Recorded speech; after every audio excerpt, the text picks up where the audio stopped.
Cerita berawal dari beteknya keseharian seorang polisi baru jadi bernama Adam, si pria kesepian yang sedang mendambakan kehadiran seorang istri. Bahkan sebelum berangkat kerja, ia sudah biasa mengecek akun beger chat miliknya, meskipun selalu nihil dari kewes haredang incerannya.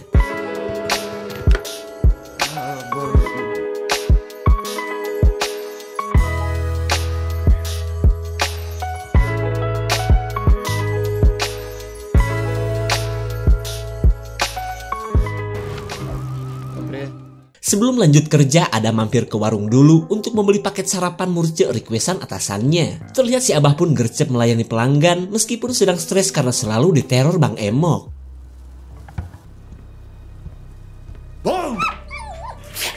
Kelakuan si Abah warung yang menyiksa binatang membuat Adam benar-benar emosi. Malahan ia akan menuntut si Abah menggunakan pasal perlindungan dogi jika sampai mengulanginya lagi. Kurang ajar, lihat saja nanti. Setibanya di kantor, Adam berusaha menghapus kejombloannya dengan mencoba PDKT kepada si kewes yang selama ini sulit ia dapatkan. Tapi sayang, wanita yang bernama Vanessa ini sedang diet hingga menolak kesegaran sitrun yang dibawakan oleh Adam.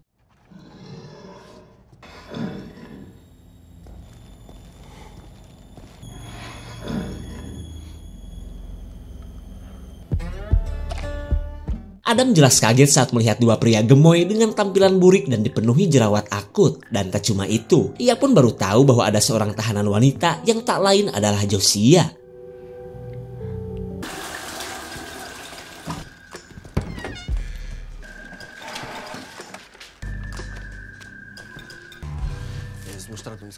Adam penasaran akan kesalahan apa yang membuat kewes remaja itu bisa nongkrong di dalam sel. Lalu si atasan menjelaskan bahwa kemarin Josia datang sambil menuduh kedua pria burik itu sebagai psikopat yang terkontaminasi batu meteor. Bahkan Josia mengaku telah membunuh mereka, padahal jelas-jelas si kakak beradik itu masih hidup sampai sekarang. Dan karena penjelasan blunder itulah, kepolisian menetapkan Josia sebagai tersangka atas kematian orang-orang yang ada di sebuah kabin. Bahkan si atasan pun sudah memanggil polisi ibu kota untuk mengungkap kasus yang terbilang besar ini.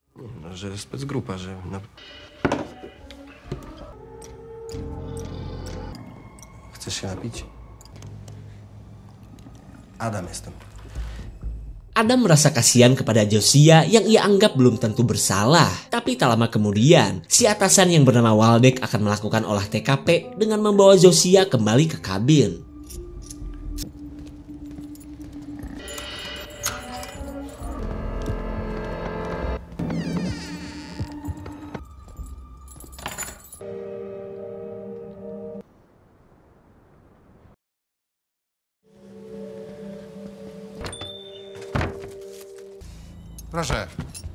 Setibanya di kabin, Waldeck langsung mencecar Josia dengan seabrek pertanyaan, terutama dengan cara apa Josia menghabisi teman-temannya. Josia bingung dong, karena jelas-jelas semua temannya tewas dan dimangsa oleh si kobil kembar.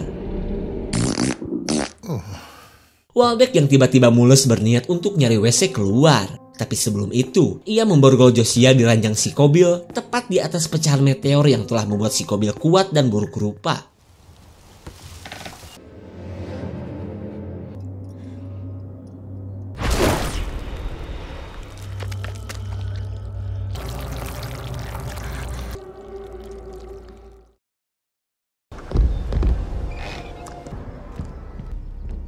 Waldeck tidak mengerti karena Josia sudah menghilang dan hanya menyisakan ranjang yang sudah ambrol.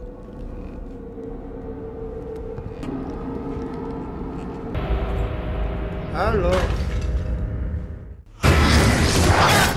Tak disangka Josia sudah berubah menjadi sosok mengerikan dan menyerang Waldeck sampai pinggangnya somplak. Rupanya cairan meteor itu telah membuat tubuh Josia sama seperti si kobil kembar.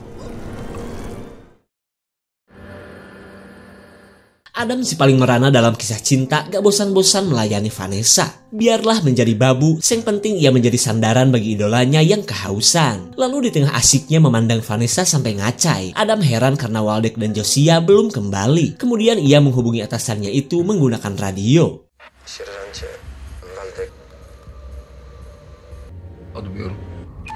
Karena tetap gak ada jawaban, Adam memberitahu Vanessa yang dari tadi sibuk merajia judol. Lalu wanita ini mengajak Adam untuk menyusul Waldeck ke kabin daripada diam di polsek dan terus direcoki pria jomblo. Ruszaj dupa.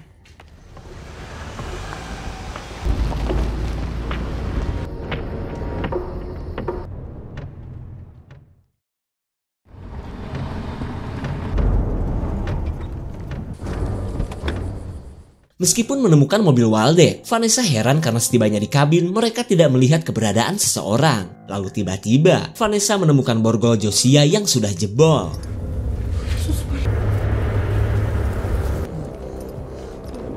Adam adalah yang paling panik setelah menemukan jasad Waldeck yang mengenaskan. Lalu ia mengajak Vanessa kabur biar pasukan khusus saja yang mengurus kasus ini. Vanessa kesal dong, karena bagaimanapun juga mereka adalah polisi, bukan sekelompok anak muda toil seperti di film-film psikobil. Terlebih kedatangan pasukan khusus masih lama, jadi mereka harus bisa mengatasi masalah ini. Kemudian Vanessa meminta bantuan dua temannya, yang merupakan mantan tentara bayaran yang sudah lama nganggur.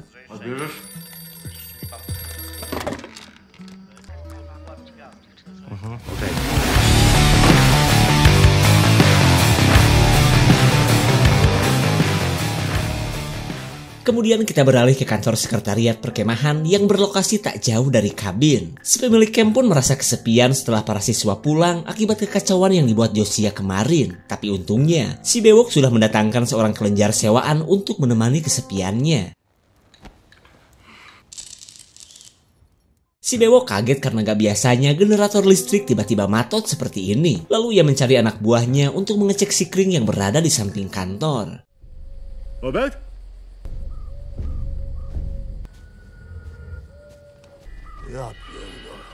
Entah siapa yang telah membuat sikring amburadul seperti ini. Namun tanpa si bewok sadari, semua ini karena perbuatan Josiah yang sudah tiba di perkemahannya.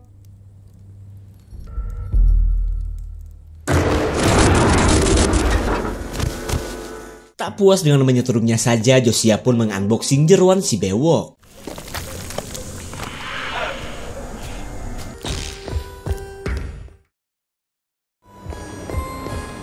Kembali ke kabin ketika para tentara bayaran sudah datang. Mereka pun langsung melacak keberadaan si pembunuh Waldeck yang ternyata mengarah ke perkemahan. Lalu tanpa berlama-lama mereka menuju perkemahan dengan melewati hutan yang membuat Adam nyeroncon ketakutan.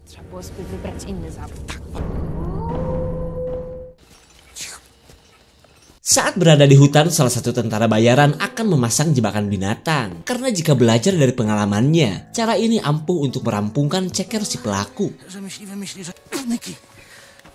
Setelah jebakan terpasang, Slawek menyuruh yang lain untuk menunggu. Karena ia masih punya satu lagi jebakan yang harus ia pasang.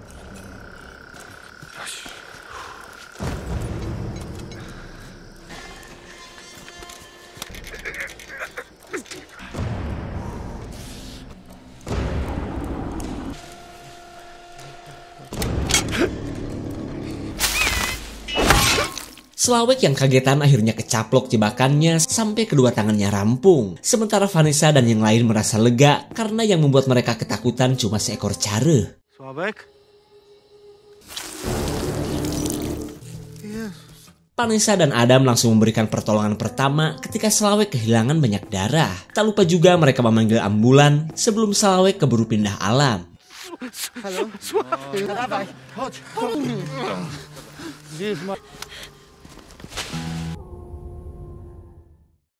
Singkat cerita, mereka membawa Slawek ketika ambulan sudah tiba di perkemahan. Tapi ternyata, para medis sudah meninggoy dengan kondisi yang sudah acak-acakan. Co my teraz robimy? Cicho, daj Powinna jakaś apteczka być.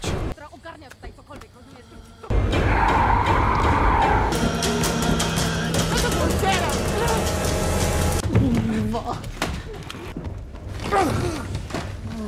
Szybko, dajcie coś pod głowę. Co to było? Adam menceritakan jika ia baru saja melihat sosok mengerikan yang begitu mirip dengan Josiah. Ia pun yakin bahwa semua kekacauan ini adalah ulah Josiah yang entah kenapa bisa berubah menjadi monster.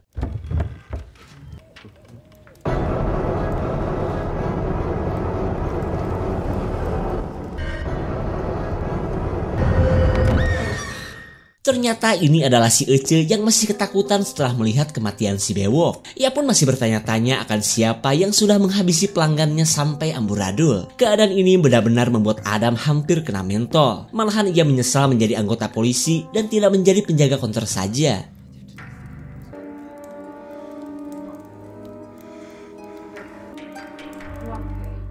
Slawek akhirnya tewas setelah kehilangan 2 liter darah. Pria bernama Marius pun bersedih karena tidak ada lagi orang yang akan menemani masa-masa penganggurannya.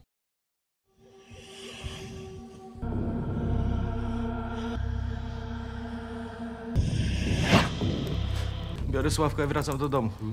Marius katanya ingin membawa jasad temannya pulang menggunakan mobil ambulan. Akan tetapi rencananya dihalangi oleh Vanessa yang ingin melawan Josiah dengan kemampuan yang mereka miliki. Nie chcesz jej zabić?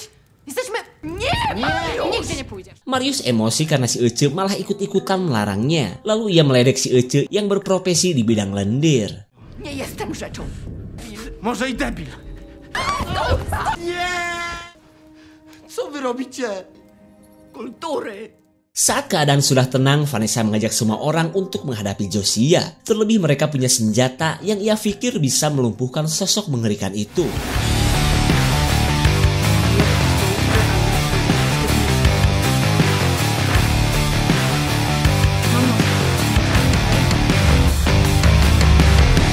Po moim trupu. Singkat cerita, si Ece dijadikan umpan untuk memancing kedatangan Josiah. Sementara Vanessa dan yang lain sudah bersiaga di tempat masing-masing untuk menjedor Josiah jika sudah muncul. Sorry, to ja. Marius akhirnya turut menjadi korban setelah onderdilnya dijambak Josiah dari arah belakang. Bahkan dengan brutalnya Josiah mengunboxing semua jeroan pria ini. Mariusza nie widzę.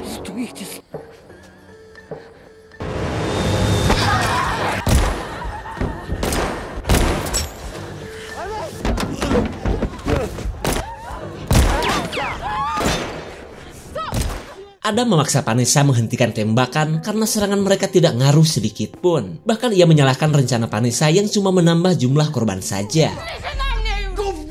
Dobra, ja też przepraszam. Przepraszam. Sadar sudah memaksakan kehendaknya, Vanessa pun meminta maaf. Bahkan ia bisa merasakan kepedulian Adam yang tak mau melihat Vanessa menjadi korban selanjutnya. Pożyć, no.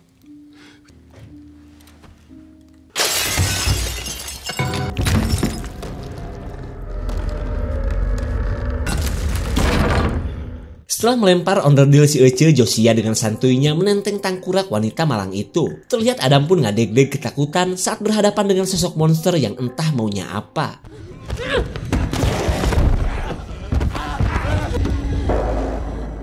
Setelah ngejorokin Adam, si cecer Vanessa lanjut kabur menggunakan ambulan. Sementara Adam sudah terbaring pasrah saat akan diberi sesuatu oleh Josiah.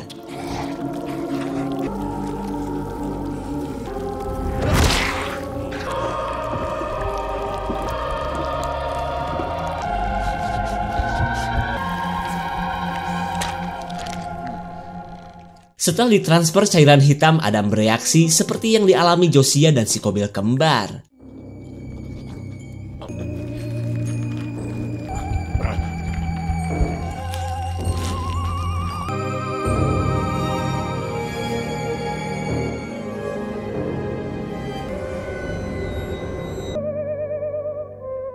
Singkat cerita, Adam sudah menjadi siluman meteor seperti Josiah. Akan tetapi ia masih punya kesadaran hingga Adam pun bertanya-tanya kenapa tubuhnya penuh jerawat seperti ini.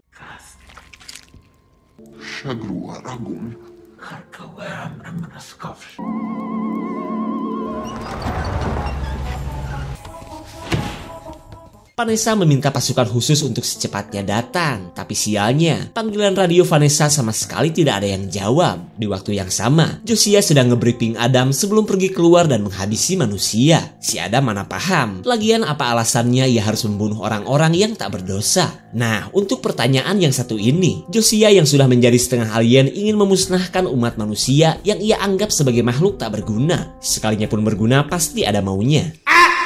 Karena partikel alien belum menguasai pikiran Adam sepenuhnya, Josiah akan bersabar dan terus membimbing Adam sampai menjadi seperti dirinya.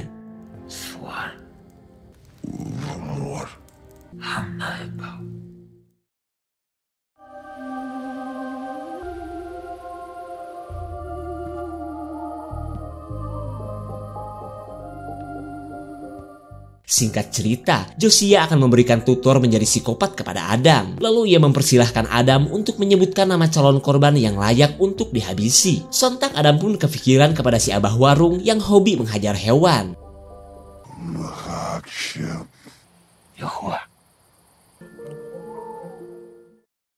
Selang beberapa saat kita beralih ke rumah si abah ketika duda gak kaya-kaya amat ini sedang tolor. Si abah langsung terbangun setelah mendengar suara keletok di jendela. Dan ternyata itu adalah perbuatan Adam yang telah melempari jendela pakai batu.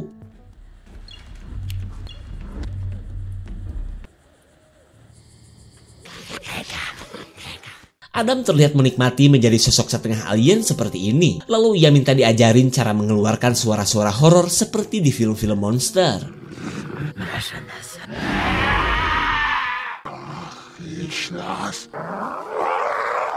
Adam katanya ingin langsung membunuh si abah, tapi karena skillnya belum mumpuni, ia akan menggunakan pisau dapur saja.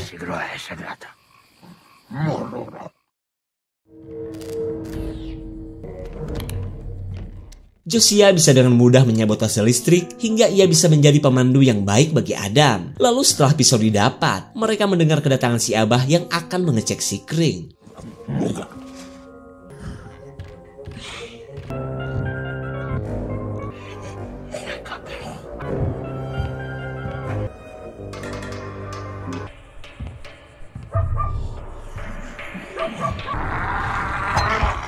Dengan satu kali gerakan saja si abah akhirnya kelilipan pisau hingga ia pun tewas seketika. Terlihat Adam pun merasa senang karena tidak ada lagi yang akan menyiksa si Dogi. Alien ketika kesehatan Dogi lebih dianggap berharga dari nyawa manusia.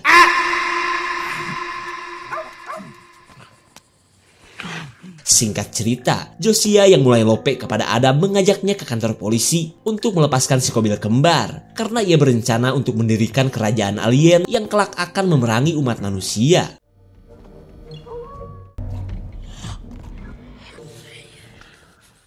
Setibanya di polsek, mereka langsung menuju sel tempat si Kobil kembar dikurung. Lalu dengan kekuatan meteor nyungsep, Josiah berusaha menjebol jeruji besi.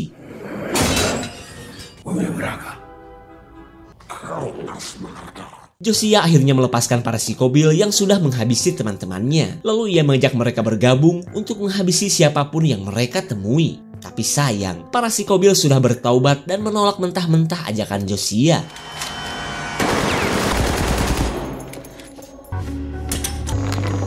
Vanessa lupa mencabut pin di satu-satunya granat yang ia miliki. Dan karena granat gak mungkin meledak, Adam meminta agar ia saja yang memberi pelajaran kepada Vanessa. Terlebih ia sudah capek di PHP-in oleh wanita yang selama ini cuma memanfaatkannya saja.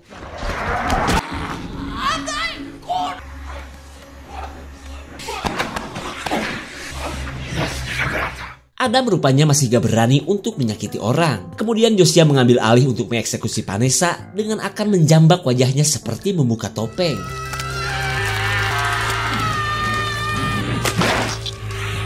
Setelah Vanessa tewas, Adam nyinyirin kelakuan Josiah yang seperti seorang psikopat. Karena menurutnya Josiah gak perlu membunuh orang sampai segitunya. Perkataan tersebut membuat Josiah merasa bahwa Adam masih lope kepada Vanessa. Hingga ia pun cembokur dan lanjut menunjukkan kesadisannya.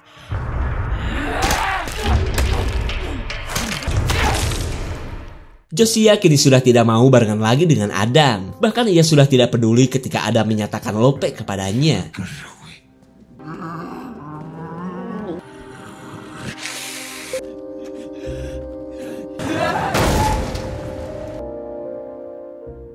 Tak disangka kedatangan pasukan khusus membuat Josiah ketabrak dan kesetrika ban mobil sampai semua jeroannya mencawurak kemana-mana. Terlihat Adam pun menyesal karena telat menjadi sosok alien yang diinginkan oleh Josiah.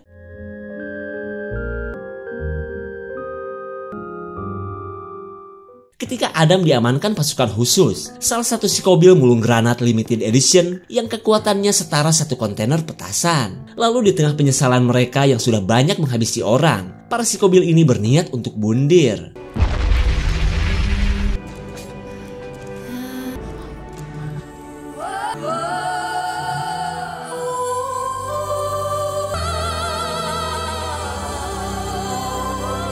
singkat cerita, sosok Adam yang aneh akhirnya dijadikan bahan penelitian oleh para ilmuwan. Apakah suatu saat akan bermunculan Adam-Adam yang lain? Sabodo teuing nu penting mah ulah si Agus.